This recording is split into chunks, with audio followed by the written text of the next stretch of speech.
Oy, Benji! Benji, anong ginagawa mo dyan? Oy! Oy, alam ko na! Teka nga lang, nakakonsentrate ako eh. Iniipon ko lang yung tubig ulan mula sa kisame. Yes! Oh, mabuti naman eh. Nagagamit mo rin yung kakuriputan mo eh, no? Ay, tama yan. Para may pambuhos tayo sa banyo, makatipid tayo sa tubig. Grabe, baha na naman dyan sa labas. Ay, nako. Ito rin, napakap yung taping namin. Paano ba naman kasi yung bida nyo ng... Sobrang padiba. Padiva. Oo, hindi na nakunan yung eksena kasi ayaw niya daw mabasa. Teka nga lang, di may point naman siya. Pag nabasa siya ng ulan, di nagkasakit. Tama! Teka. Ano ba yung eksena? Maliligo sa ulan. Alam nyo, di pa. Gisingin nyo na lang yung tatlo para mailigpit na natin itong mga planggana. Mabalik natin yung kwarto sa ayos. Sige, tulungan natin. Dali. Oh. As si Tom. Teka, oo nga. Tom. Tom. Tom. Tom. Lakas ang tama nito. Hoy! Hoy. Ba't ka natutulog? Ah? Bakit ka natutulog? Ba't ako sa labas matutulog eh? Diyan yung kwarto ko. Ha? Kwarto. Ang ibig ko sabihin, never mind. Kalimutan mo na lang tinanong kita. Teka, tinanong mo ba ako? Wala akong maalala. Wag. Easy lang. Gisingin niyo na si Drew. Ako na. Uy, tubig. Oy, Drew! Alam mo, ikaw, napakatigas ng mukha mo eh. Alam mo, kahit tulo ng ulan, hindi kaya storbo yung pagtulog mo. Nakapayong ka pa talaga. Lupit ah. Magpapayong talaga ako. Kasi ayoko tumuloy yung ulan galing sa bubong. Oh, bakit? Daming typhus eh. Typhus? Oo, Ano typhus. yun? Isa ba yung virus? Uri ba yan ng sakit? Germs? Ano yun? Ano ka ba? Typhus. Hindi mo alam nun? Hindi. Typhus, yung mga ng pusa. Ano Yeah. ng pusa? Ew. Sabihin mo. Ano? Ng pusa? Ano? Pupu. Ha? Pupu. Hindi, Yeah. sa diretsong Tagalog. Pwede ba yun sa TV? Bawal.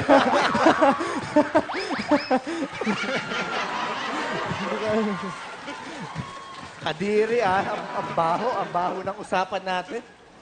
Arte mo naman, Robby. Bakit pag binigyan ka ba ng role na kadiri, hindi mo gagawin? Syempre gagawin ko yan. Acting lang yun eh. Pero ito, true to life na to, iba na yan. Ikaw ba okay lang ba sa'yo matuluan na galing sa bubong na puro typhus? Ang baho kaya nun. Ha? Hindi naman tumutulo dito eh.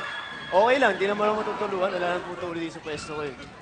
Tumigil na kayo, baka magkapikunan pa kayo. Ang mabuti pa, pati nyo na lang gayahin ito si Benji. Tinan nyo.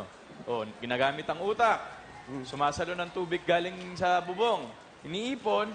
Tas nire-recycle. Di ba, Wais? Fairness ah. Alam nyo guys, sinasalang pa yan para mawala yung dumi. Aba. Ha? Sige nga, tingin. Ito. Sige. Tanggal nga yung dumi, pero amin doon pa rin eh. Abaho! Kaya mo na, pambuhos lang naman yan sa banyo. Sige na, pagtulungan na natin. Ipunin Liga to. na. Hayaan mo na. Hayaan nyo na. Akin to. Teka, guys. Di ba ba ipapagawa ni Mrs. tong bubong natin? Tumutulo na eh. Teka nga lang, anong ipapagawa? Di pag pinagawa natin yung bubong, itataas yung renta natin. Tsaka guys, mag-relax kayo at magtiis lang dahil tumutulo lang naman dito pag umuulan. Kaya okay lang. Natural. Alam nga naman tumulo yung araw dyan pag tag-araw. Hindi ka talaga nag-iisip. Tom, tama na, quiet ka na.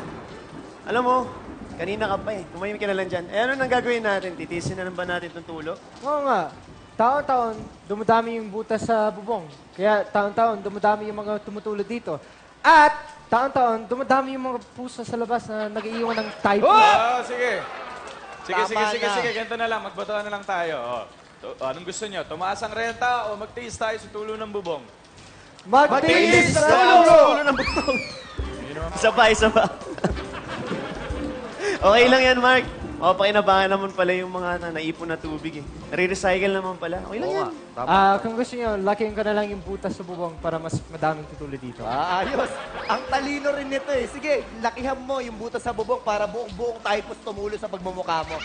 Sa bagay, madalas naman yung pag-ulan. Mas marami tayong maiipon. Eh, gusto niya palang maraming maipong tubig. Edi sana, sa labas na lang tayo nag-ipon ng ulan. Oo nga, no? Oo nga, no? Ikaw ano ka rin eh. Guys, pwede ba? Huwag din na pagtalunan yung mga tubig na naiipon natin. Dahil hindi naman kayo at ako ang gagamit yan. Teka, sandali. Kung hindi tayo yung makikinabang nito, eh bakit pa natin iniipon yan? Guys, makikinabang pa rin tayo. Dahil, ibebenta ko lahat yan. Sa katunayan, kahapon, yung isang balde lang nabenta ko ng 10 pesos. Ah, Ba? matalino. Matalino talaga to si Benji. Dolar na, Oh. Oy, excuse me, kwarto namin to, Pwede kumatok,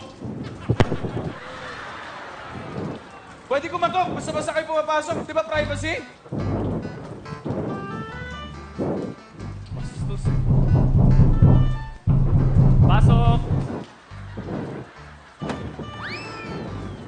Alam nyo, papatulang. Oh, easy. Eh, si Benji, binenta kami ng tubig eh. So, Alam namin. Bakit? Lugi ba kayo? Oo nga, 10 piso lang na may isang balde yan. Mura na yun. Eh, hindi naman yung presyo yung problema eh. Oh, hindi naman pala. Anong pinuputok na putsi mo? Ang baho ng tubig! Natural! Galing sa bubong yan eh. Walang hiya ka, Benji. Kaya pala ganito amoy namin. Pinampaligo namin yung tubig. Tayo mo!